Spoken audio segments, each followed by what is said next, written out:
തെസ്സലോനിക്കക്കാർക്ക് ലേഖനത്തിന്റെ ഒന്നാമത്തെ ലേഖനത്തില് 5-ാമത്തെ അധ്യായത്തിന്റെ 16 മുതലുള്ള വചനം ഇപ്രകാരം പറയുന്നു: എപ്പോഴും സന്തോഷത്തോടുകൂടി ഇരിക്കുവിൻ, ഇടവിടാതെ പ്രാർത്ഥിക്കുവിൻ, എല്ലാ കാര്യങ്ങളിലും നന്ദി പ്രകാശിപ്പിക്കുവിൻ. ഇതാണ് യേശുക്രിസ്തുവിൽ നിങ്ങളെ സംബന്ധിച്ചുള്ള ദൈവഹിതം. Praise the Lord, praise the Lord. എപ്പോഴും സന്തോഷിക്കുക, ഇടവിടാതെ പ്രാർത്ഥിക്കുക, എല്ലാ കാര്യങ്ങൾക്കും ദൈവത്തിന്റെ മുന്നിൽ നന്ദി പ്രകാശിപ്പിക്കുക. ഇതാണ് എന്നെക്കുറിച്ചും നിങ്ങളെക്കുറിച്ചും നമ്മുടെ കുടുംബത്തിലുള്ള ഓരോരുത്തരെക്കുറിച്ചുമുള്ള ദൈവത്തിന്റെ ഹിതമെന്ന് കർത്താവിന്റെ വചനം പറയുക. നമുക്ക് രോഗം വരുമ്പോൾ, നമുക്ക് തകർച്ചകൾ വരുമ്പോൾ, സാമ്പത്തികമായ നഷ്ടം വരുമ്പോൾ, നമുക്ക് ജോലി ഇല്ലാത്ത അവസ്ഥയിൽ വിവാഹം നടക്കാതെ വരുമ്പോൾ, നമ്മൾ പ്രാർത്ഥിച്ചിട്ട് വർഷങ്ങളോളം പ്രാർത്ഥിച്ചിട്ടും ഉത്തരം കിട്ടാതെ വരുന്ന ചില പ്രാർത്ഥനാ വിഷയങ്ങളുടെ മുന്നിലും അതിന്റെ എല്ലാം മുന്നിൽ നമ്മൾ നിൽക്കുമ്പോഴും ദൈവത്തിന്റെ വചനം പറയുന്നത് നിങ്ങൾ സന്തോഷിക്കുവിൻ. ഇന്ന് വരെ കിട്ടിയിട്ടുള്ള എല്ലാ നന്മകൾക്കും വേണ്ടി ദൈവത്തിന് നന്ദി അർപ്പിക്കുവിൻ എന്ന്. പ്രിയപ്പെട്ടവരെ, ഒരു വിശ്വാസിയുടെ ജീവിതം ഇതാണ്. എല്ലാ കാര്യങ്ങൾക്കും ദൈവത്തിന്റെ മുന്നിൽ നന്ദി പ്രകടിപ്പിച്ചുകൊണ്ട് നന്ദിയുടേതായ ഒരു ജീവിതം നയിക്കുക, സ്തുതിയുടേതായ ഒരു ജീവിതം നയിക്കുക. ഇന്ന് നമ്മൾ വീണ്ടും വചനത്തിൽ നമ്മൾ കാണുന്നുണ്ട്. സാമുവേലിന്റെ പുസ്തകത്തില് 1-ാമത്തെ അധ്യായത്തില് എൽക്കാനായുടെ ഹന്ന എന്ന് പറയുന്ന ഒരു സ്ത്രീയെ കാണുന്നു. അവള് വർഷങ്ങളോളം ഉപവസിച്ചു, വർഷങ്ങളോളം പ്രാർത്ഥിച്ചു, അവൾക്ക് ഒരു കുഞ്ഞിനെ കിട്ടിയില്ല. അവൾ വർഷങ്ങളോളം അതിനുവേണ്ടി ആഗ്രഹിച്ചു, കൊതിച്ചു, പക്ഷേ കുഞ്ഞിനെ കിട്ടിയില്ല. എങ്കിലും ഷീലാഹോയിലെ വെച്ച് അവള് ദൈവത്തിന്റെ ആ സജീവ സാന്നിധ്യത്തിലേക്ക് കടന്നിട്ട് അവളുടെ ജീവിതത്തിലെ, അവളുടെ മനസ്സിന്റെ വേദനകള്, ദുഃഖങ്ങള്, ഭാരങ്ങള് എല്ലാം കർത്താവിന്റെ പക്കലേക്ക് ബക്കറ്റില് വെള്ളമെടുത്ത് ഒഴിക്കുന്നത് പോലെ ദൈവത്തിന്റെ ഹൃദയത്തിലേക്ക് ഒഴിച്ചുകൊണ്ട് അവൾ പ്രാർത്ഥിച്ചു എന്ന് നമ്മൾ വചനത്തിൽ വായിക്കുന്നു. പ്രിയപ്പെട്ടവരെ, 8 മുതൽ 18 വരെയുള്ള വചനങ്ങൾ നമ്മൾ കാണുക ഇതാണ്. 18-ാമത്തെ വചനം നമ്മൾ കാണുന്നത് ഇതാണ്: പിന്നീട് ഒരിക്കലും അവളുടെ മുഖം മ്ലാനമായിട്ടില്ല. പിന്നീട് നമ്മൾ കാണുക, അവൾക്ക് സാമുവേൽ എന്ന് പറയുന്ന ഒരു കുഞ്ഞിനെ നൽകിക്കൊണ്ട് ദൈവം അവളുടെ പ്രാർത്ഥന കേട്ടതായി വചനത്തിൽ നമ്മൾ വായിക്കുന്നു. ഇന്ന് ഇവിടെ ഇരിക്കുന്ന നമ്മൾക്കോരോരുത്തരുടെയും ജീവിതത്തിലേക്ക് ജീവിക്കുന്നവനായ ദൈവത്തിന്റെ ആ കൃപയ്ക്കുമേൽ കൃപ ഒഴുകുന്ന ദിവസങ്ങളാണ്. നമ്മുടെ ജീവിതത്തിലെ വേദനകളാകാം, ദുഃഖങ്ങളാകാം, രോഗങ്ങളാകാം, സാമ്പത്തിക തകർച്ചകളാകാം, മക്കളില്ലാത്ത അനുഭവമാകാം, വിവാഹം നടക്കാത്ത അനുഭവമാകാം, ജോലിയില്ലാത്ത അനുഭവമാകാം. എന്തുതന്നെയായാലും ആ വേദനകളെ എല്ലാം തന്നെ ജീവിക്കുന്നവനായ കർത്താവായ യേശു തമ്പുരാന്റെ ഹൃദയത്തിലേക്ക് ഇപ്പോഴേ നിങ്ങള് ഒഴുക്കിക്കൊണ്ട് പ്രാർത്ഥിക്കാൻ തയ്യാറായാൽ, ഇപ്പോൾ തന്നെ ജീവിക്കുന്നവനായ കർത്താവിന്റെ ശക്തിയും കൃപയും ആത്മാവും ആ പ്രശ്നത്തിലേക്ക് ഇറങ്ങി വന്നുകൊണ്ട് ആ പ്രശ്നത്തിന്മേലെ അടയിരുന്നുകൊണ്ട് പ്രിയപ്പെട്ടവരെ അവിടെ പുതുക്കിപ്പണിയുന്ന അനുഭവം ഉണ്ടാവുകയാണ്. അതുകൊണ്ട് നമുക്കെല്ലാവർക്കും നമ്മുടെ ജീവിതത്തിന്റെ എല്ലാ വേദനകളെയും, എല്ലാ വിപരീത അനുഭവങ്ങളെയും എല്ലാം ജീവിക്കുന്നവനായ, ഇന്നും നമ്മുടെ ഇടയിൽ ജീവിച്ചുകൊണ്ട് നമ്മുടെ ഇടയിൽ പ്രവർത്തിച്ചുകൊണ്ടിരിക്കുന്നവനായ ഉദ്ധിതനായ കർത്താവായ യേശുനാഥന്റെ കരങ്ങളിലേക്ക് ഉയർത്തിക്കൊണ്ട് നമ്മള് ബക്കറ്റില് വെള്ളമെടുത്ത് അത് ഒഴിച്ചു കളയുന്നത് പോലെ കർത്താവിന്റെ ഹൃദയത്തിലേക്ക് ഒഴിച്ചുകൊണ്ട് നമ്മൾ പ്രാർത്ഥിക്കാൻ പോവുകയാണ്. എല്ലാവരും എഴുന്നേറ്റ് നിൽക്കുക, എല്ലാവരും എഴുന്നേറ്റ് നിൽക്കുക. 2 കരങ്ങളും ഉയർത്തിക്കൊണ്ട് നമ്മുടെ കഴിഞ്ഞ കാലത്തിലെ എല്ലാ വിപരീത അനുഭവങ്ങള്, വേദനകള്, ദുഃഖങ്ങള് അതെല്ലാം തന്നെ അതിന്റെ മുകളിൽ കയറിയുന്നുകൊണ്ട് നമ്മൾ ദൈവത്തെ സ്തുതിച്ച് ആരാധിക്കാനായിട്ട് പോവുകയാണ്. നമ്മുടെ ജീവിത പ്രശ്നങ്ങള് എന്തു തന്നെയായിക്കൊള്ളട്ടെ സാരമില്ല, നമ്മുടെ ജീവിതത്തിന്റെ വേദനകള് എന്തു തന്നെയായിക്കൊള്ളട്ടെ സാരമില്ല. പ്രിയപ്പെട്ടവരെ, ദൈവത്തിന്റെ മക്കളെ, ഇന്ന് ആ പ്രശ്നത്തിന്മേലെ നിങ്ങൾ കയറിയിരുന്നു കൊണ്ട് ദൈവത്തെ സ്തുതിച്ചാൽ, ദൈവത്തെ ആരാധിച്ചാൽ, നിന്റെ കുടുംബത്തിലെ, നിന്റെ ജീവിതത്തിലെ ജീവിത പ്രശ്നത്തിന്മേലെ ജീവിക്കുന്നവനായ കർത്താവ് പ്രവർത്തിച്ചിരിക്കും. അതുകൊണ്ട് കരങ്ങളെല്ലാം ഉയർത്തിക്കൊണ്ട് കണ്ണുകളെ അടച്ചുകൊണ്ട് എല്ലാവരും യേശുനാഥന്റെ നാമം വിളിച്ചുകൊണ്ട് സ്തുതിച്ച് പ്രാർത്ഥിക്കുക. ഹല്ലേലൂയ. ലജ്ജ കൂടാതെ, ഭയം കൂടാതെ യേശുവിനെ നാമം വിളിച്ചാട്ടെ. ലജ്ജയും ഭയമില്ലാതെ ആധരങ്ങൾ തുറന്ന് നാവിനെ ചലിപ്പിച്ച് ശബ്ദമുയർത്തി എല്ലാവരും സ്തുതിച്ച് പ്രാർത്ഥിക്കുക. ഹല്ലേലൂയ, ഹല്ലേലൂയ, ഹല്ലേലൂയ, ഹല്ലേലൂയ, ഹല്ലേലൂയ. എല്ലാവരും പ്രാർത്ഥിക്കട്ടെ, എല്ലാവരും സ്തുതിക്കട്ടെ, ദൈവത്തെ വിളിച്ച് പ്രാർത്ഥിക്കുക. ജീവിക്കുന്നവനായ കർത്താവിനെ വിളിച്ചു പ്രാർത്ഥിക്കട്ടെ. ഹല്ലേലൂയ, ഹല്ലേലൂയ, ഹല്ലേലൂയ, ഹല്ലേലൂയ, ഹല്ലേലൂയ. ആവിയാൽ ഹല്ലേലൂയ. ലിഖാരമനശമി ഓവിയാൽ ഹല്ലേലൂയ. ഈശോയെ നന്ദി പറയുന്ന കർത്താവേ, ദൈവമേ നന്ദി പറയുന്ന കർത്താവേ, നന്ദി. ഹല്ലേലൂയ, ഹല്ലേലൂയ, ഹല്ലേലൂയ, ഹല്ലേലൂയ. യേശുവേ സ്തോത്രം കർത്താവേ. ഈ മക്കളെ ഓരോരുത്തരുടെയും ഹൃദയത്തിന്റെ വ്യതകളെ, നൊമ്പരങ്ങളെ എന്റെ പൊന്നു കർത്താവേ അവിടുത്തെ മുറിവാർന്ന കരങ്ങളിലെ ഏറ്റെടുത്ത് ഇവരെ ഓരോരുത്തരെയും അവിടുന്ന് അനുഗ്രഹിക്കണമേ. ഞാൻ നിന്നെ അനുഗ്രഹിക്കും, നീ ഒരു അനുഗ്രഹമായി തീരുമെന്ന് പറഞ്ഞ ആ വലിയ വാഗ്ദാന പ്രകാരം ഈ മക്കൾ, ഇവരുടെ കുടുംബങ്ങള്, ഇവിടെ ജീവിത പങ്കാളി, ഇവിടെ കൃഷിയിടങ്ങള്, ഇവിടെ ബിസിനസ്സുകള്, ഇവിടെ ജീവിതമാർഗം എല്ലാം തന്നെ എന്റെ പൊന്നു കർത്താവേ ഇപ്പോൾ തന്നെ അവിടുത്തെ കരങ്ങളില് അതിനെ ആശീർവദിച്ച് അനുഗ്രഹിക്കണമേ കർത്താവേ. Hallelujah, hallelujah. എല്ലാവരും പാട്ടുപാടി ദൈവത്തെ ആരാധിക്കട്ടെ. എല്ലാവരും ഇവിടെ ആദരങ്ങൾ തുറന്നുകൊണ്ട് എല്ലാവരും ഉച്ചത്തില് ദൈവത്തെ ആരാധിച്ചാട്ടെ. ഹല്ലേലൂയ, ഹല്ലേലൂയ, ഹല്ലേലൂയ, ഹല്ലേലൂയ. എല്ലായ്പ്പോഴും എല്ലാ കാര്യത്തിലും യേശുവിനെ വാഴ്ത്തൂ. എല്ലാ നാളിലും നമ്മെ കാക്കും വല്ലഭനെ വാഴ്ത്തൂ. എല്ലായ്പ്പോഴും എല്ലാ കാര്യത്തിലും യേശുവിനെ വാഴ്ത്തൂ. എല്ലാ നാളിലും നമ്മെ കാക്കും വല്ലഭനെ വാഴ്ത്തൂ. എല്ലായ്പ്പോഴും എല്ലാ കാര്യത്തിലും യേശുവിനെ വാഴ്ത്തൂ. എല്ലാ നാളിലും നമ്മെ കാക്കും വല്ലഭനെ വാഴ്ത്തൂ.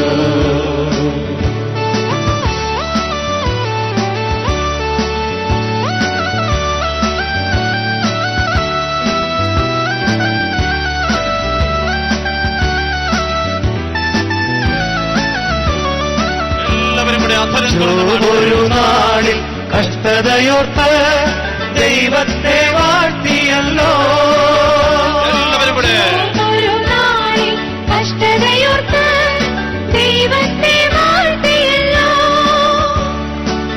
ദാനിയേലന്ന് സിംഹക്കുഴിയിൽ കീർത്തനം പാടിയല്ലോ. ദാനിയേലന്ന് സിംഹക്കുഴിയിൽ കീർത്തനം പാടിയല്ലോ. എല്ലായ്പ്പോഴും എല്ലാ കാര്യത്തിലും യേശുവിനെ വാഴ്ത്തൂ.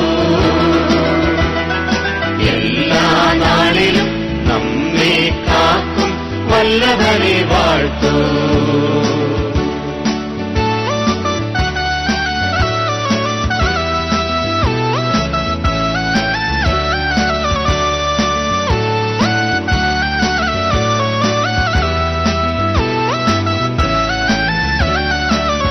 യോബിന്റെ പുസ്തകത്തിൽ നമ്മൾ ഇപ്രകാരം വായിക്കുന്നുണ്ട്.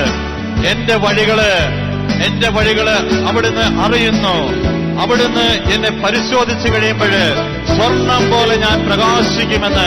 പ്രിയപ്പെട്ടവരെ, നമ്മുടെ ഓരോരുത്തരുടെയും വഴികളും ചെയ്തികളും എല്ലാം അറിയുന്ന കർത്താവ് അവിടുന്ന് നമ്മളെ പരിശോധിച്ചു കഴിയുമ്പോൾ ഞാനും നിങ്ങളും, നമ്മൾ ഓരോരുത്തരും സ്വർണത്തെ പോലെ പ്രകാശിക്കുമെന്ന് പറഞ്ഞ ആ വാഗ്ദാനത്തിന് മുന്നിൽ നിന്നുകൊണ്ട് എല്ലാവരും ഒന്ന് പാടിക്കാട്ടെ, എല്ലാവരും ഒന്ന് ഉച്ചത്തിൽ പാടിക്കാട്ടെ. ഹല്ലേലൂയ. ഒരു നാളിൽ കഷ്ടതയോർത്ത് ദൈവത്തെ വാഴ്ത്തിയല്ലോ. ഒരു നാളിൽ കഷ്ടതയോർത്ത് ദൈവത്തെ വാഴ്ത്തിയല്ലോ. ദാനിയേലന്ന് സിംഹക്കുഴിയിൽ കീർത്തനം പാടിയല്ലോ. ദാനിയേലന്ന് സിംഹക്കുഴിയിൽ കീർത്തനം പാടിയല്ലോ. എല്ലായ്പ്പോഴും കാര്യത്തിലും യേശുവിനെ വാഴ്ത്തൂ. എല്ലാ നാളിലും നമ്മെ കാക്കും വല്ലഭനെ വാഴ്ത്തൂ.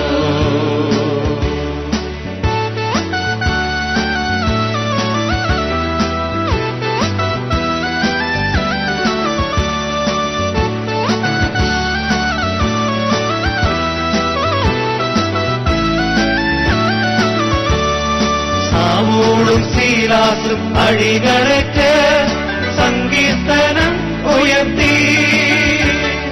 സാവൂളും ശീലാസും അടികളേറ്റ് സങ്കീർത്തനം ഉയർത്തി.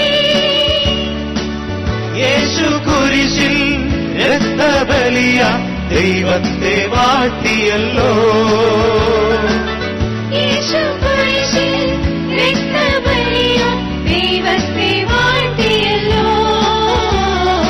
എല്ലായ്പ്പോഴും എല്ലാ കാര്യത്തിലും യേശുവിനെ വാഴ്ത്തൂ. എല്ലാ നാളിലും നമ്മെ കാക്കും വല്ലഭനെ വാഴ്ത്തൂ. എല്ലായ്പ്പോഴും എല്ലാ കാര്യത്തിലും യേശുവിനെ വാഴ്ത്തൂ. എല്ലാ നാളിലും നമ്മെ കാക്കും വല്ലഭനെ വാഴ്ത്തൂ. Hallelujah, hallelujah.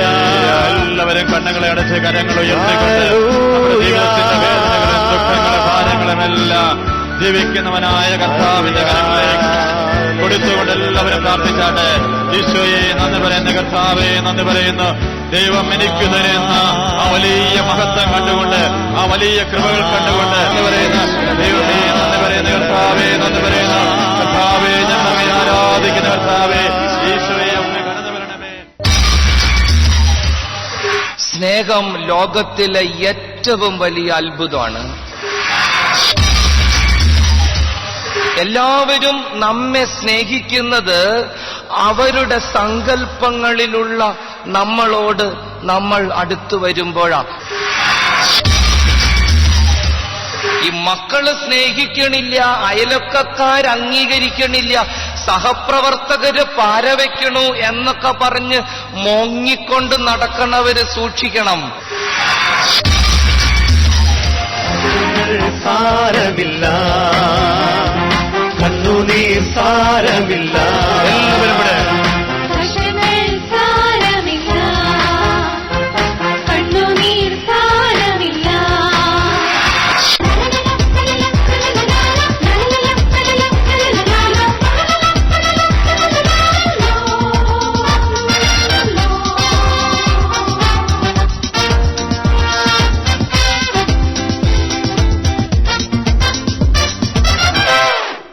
യേശു കർത്താവിലും അവിടുത്തെ വത്സല മാതാവിലും ഏറ്റവും സ്നേഹമുള്ള മാതാപിതാക്കളെ, സഹോദരി സഹോദരന്മാരെ, ദൈവത്തിന്റെ സ്നേഹത്തിലേക്കും അവൻ നൽകുന്ന സമാധാനത്തിലേക്കും ഞാൻ നിങ്ങൾക്ക് സമാധാനം തന്നിട്ട് പോകുന്നു, ലോകം തരുന്ന സമാധാനമല്ല. ദൈവത്തിന്റെ സമാധാനത്തിലേക്കും അവിടുത്തെ ഉത്കൃഷ്ടമായ സ്നേഹത്തിലേക്കും ഈ ടെലിവിഷന്റെ മക്കൾ നമ്മെ ക്ഷണിക്കുകയാണ്. ഈ ലോകത്തിന്റെ മുമ്പിൽ കർത്താവിന്റെ വചനം നമ്മൾ പ്രസംഗിക്കേണ്ടത്, അവിടുത്തെ വചനത്തിന് നമ്മൾ സാക്ഷികളായി തീരേണ്ടത് സ്നേഹം എന്നുള്ള ഒരൊറ്റ സംഗതി ജീവിതത്തിൽ പ്രാവർത്തികമാക്കിക്കൊണ്ടാണ്. ലോകത്തിലെ ഏറ്റവും വലിയ അത്ഭുതം ഏതാണെന്ന് ചോദിച്ചാൽ ഈ അച്ഛന് ഒരൊറ്റ ഉത്തരേ ഉള്ളൂ, ഇറ്റ്സ് ലവ്. സ്നേഹമാണ് ലോകത്തിലെ ഏറ്റവും വലിയ അത്ഭുതം. The biggest miracle in the world, love. സംശയമുണ്ടോ നിങ്ങൾക്ക്? ലോകത്തിലെ ഏറ്റവും വലിയ അത്ഭുതം സ്നേഹമാണ്. നിങ്ങൾക്കറിയാലോ, ഈ കഴിഞ്ഞ ദിവസം ഞാനൊരു കണക്ക് വായിച്ചു. ലോകത്തില് ഏകദേശം പകുതിയോളം പേരെ ദൈവത്തിൽ വിശ്വസിക്കുന്നുള്ളൂ. ദൈവത്തിൽ വിശ്വസിക്കുന്നവരായി ഏകദേശം പകുതി മനുഷ്യരുള്ളൂ എന്നാ പറയുക. പക്ഷെ തമാശ എന്തെന്നറിയോ? ലോകത്തില് എല്ലാവർക്കും വിശ്വാസമുള്ള ഒരു സംഗതിയുണ്ട്, അത് സ്നേഹമാണ്. It's love. ദൈവത്തിൽ വിശ്വസിക്കാത്തവൻ പോലും വിശ്വസിക്കുന്ന ഒരു സംഗതി ഉണ്ടെങ്കിൽ അത് സ്നേഹമാണ്. അതുകൊണ്ടാണ് യോഹന്നാൻ പറഞ്ഞത് ഗോഡ് ഈസ് ലവ്. ദൈവം സ്നേഹമാണ്.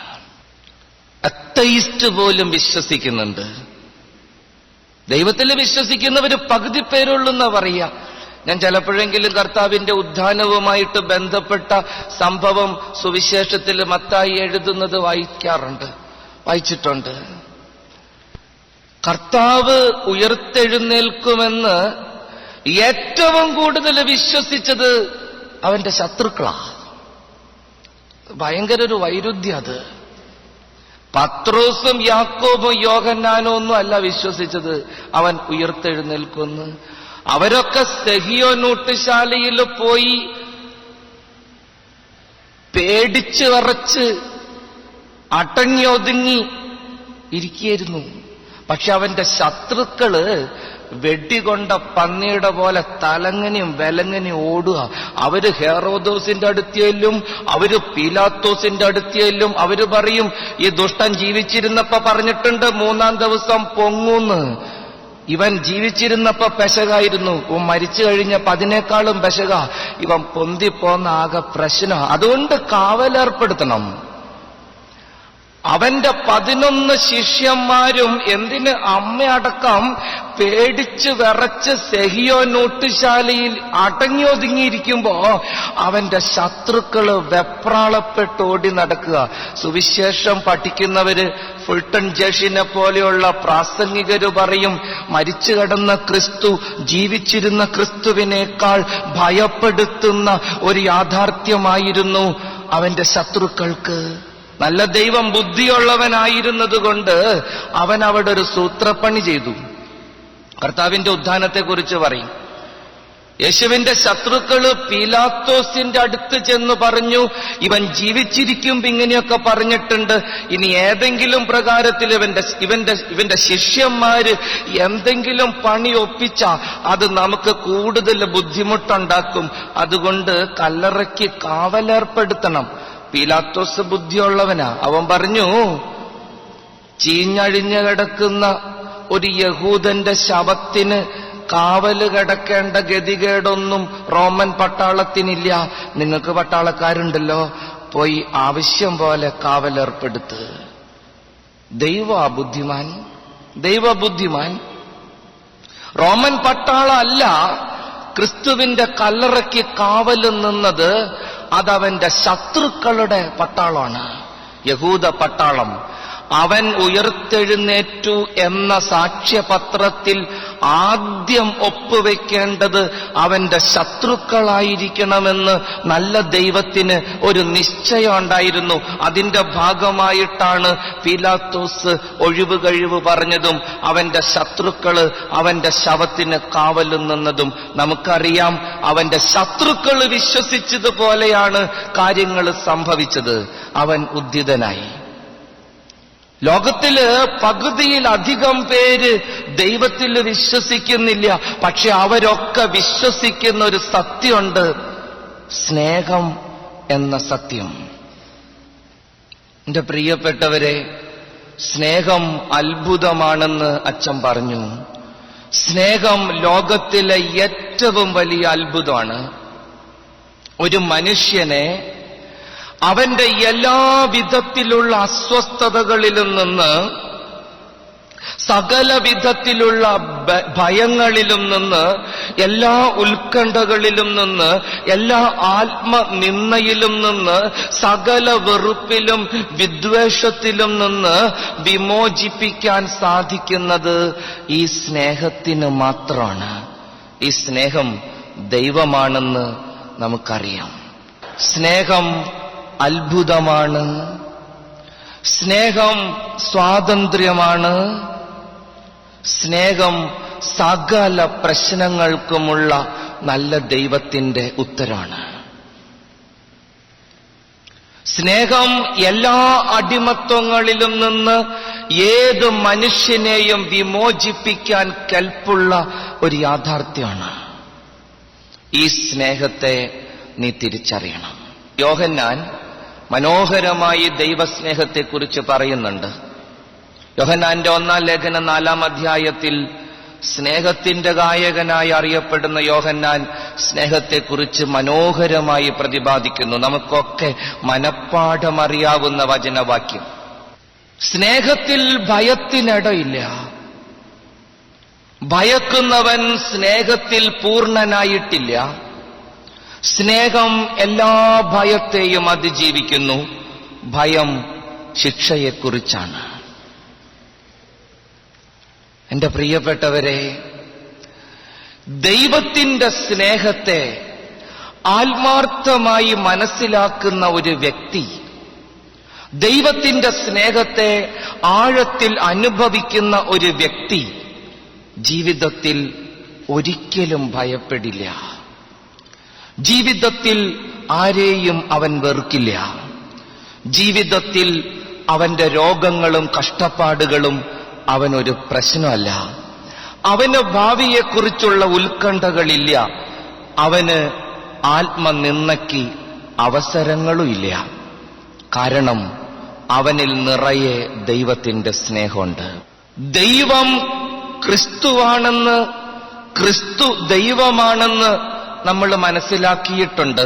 പക്ഷെ ഈ ക്രിസ്തു സ്നേഹമാണെന്നും അവൻ എന്റെ സഹോദരനിലുണ്ടെന്നും മനസ്സിലാക്കുന്ന കാര്യത്തിൽ നമ്മൾ പരാജയപ്പെട്ടു പോയി എന്ന് മറ്റു മതസ്ഥര് നമ്മെ എന്നും കുറ്റപ്പെടുത്താറുണ്ട്.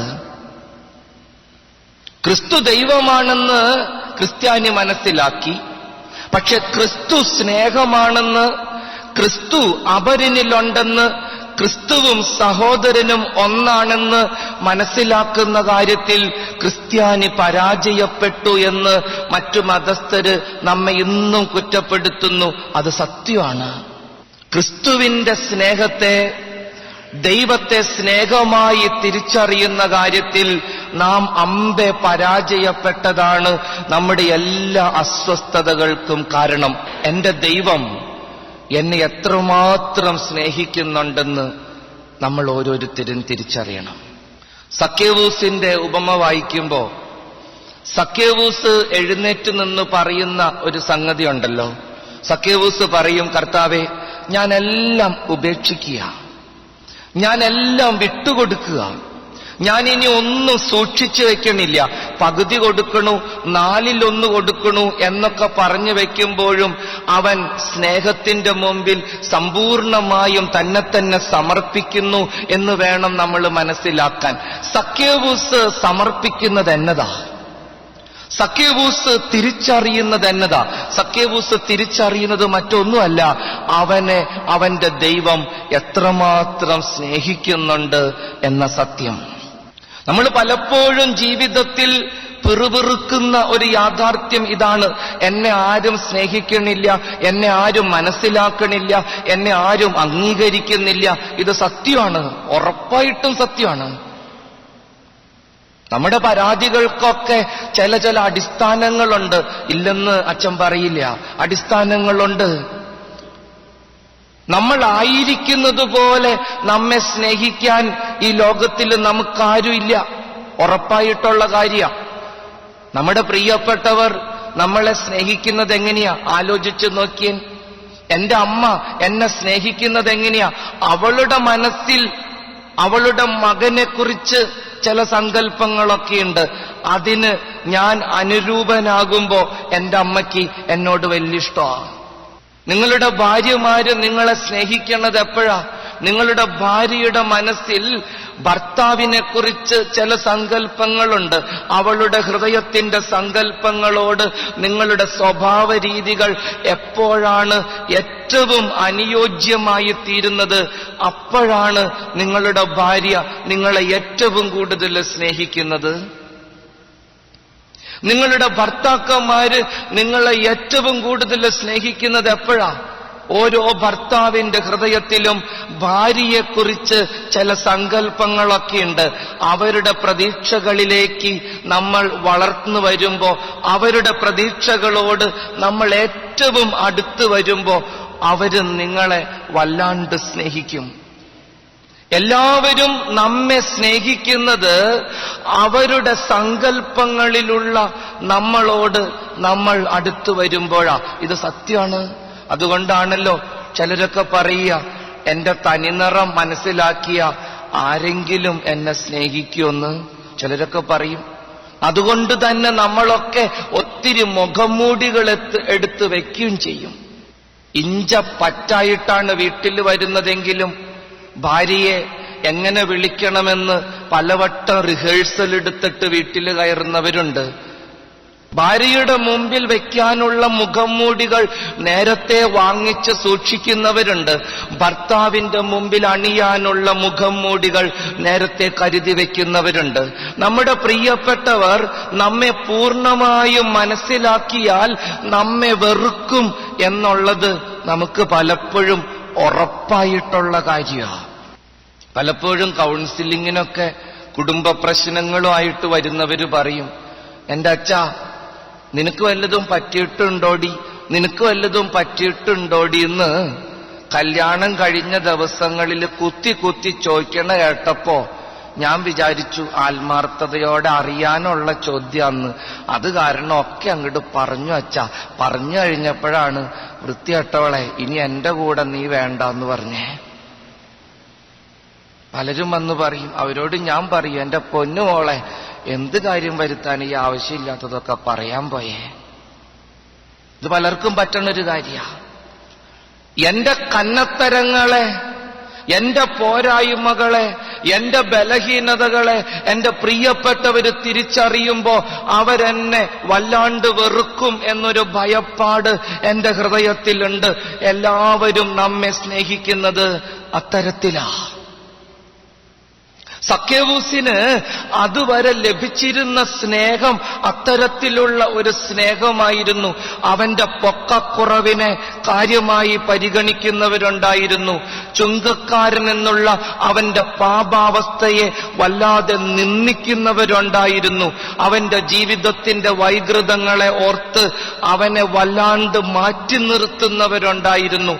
പക്ഷെ അവന്റെ വീട്ടില് ദൈവമെന്ന് വിളിക്കപ്പെടുന്നവൻ, അത്ഭുതങ്ങൾക്ക് ഉടയവനായവൻ, പ്രവാചകനെന്ന് അംഗീകരിക്കപ്പെടുന്നവൻ, അനേകരുടെ ഭവനങ്ങളിലേക്ക് അനേകര് വിളിക്കാൻ ക്ഷണിക്കാൻ കാത്തിരുന്നവൻ വിരുന്നുകാരനായി വന്നപ്പോ അവന്റെ ഉള്ളിൽ വല്ലാണ്ട് തുടികൊട്ടുന്നുണ്ടായിരുന്നു ദൈവം അവനോട് കാണിക്കുന്ന കാരുണ്യോർത്ത്.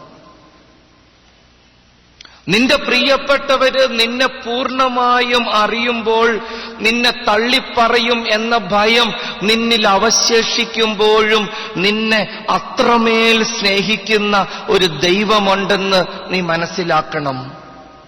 സക്കേവൂസ് എഴുന്നേറ്റ് പറഞ്ഞു, എല്ലാം ഞാൻ ഉപേക്ഷിക്കുക. അർത്ഥം മറ്റൊന്നുമല്ല, നിന്റെ സ്നേഹത്തിന്റെ മുമ്പിൽ, നിന്റെ കാരുണ്യത്തിന്റെ മുമ്പിൽ ഈ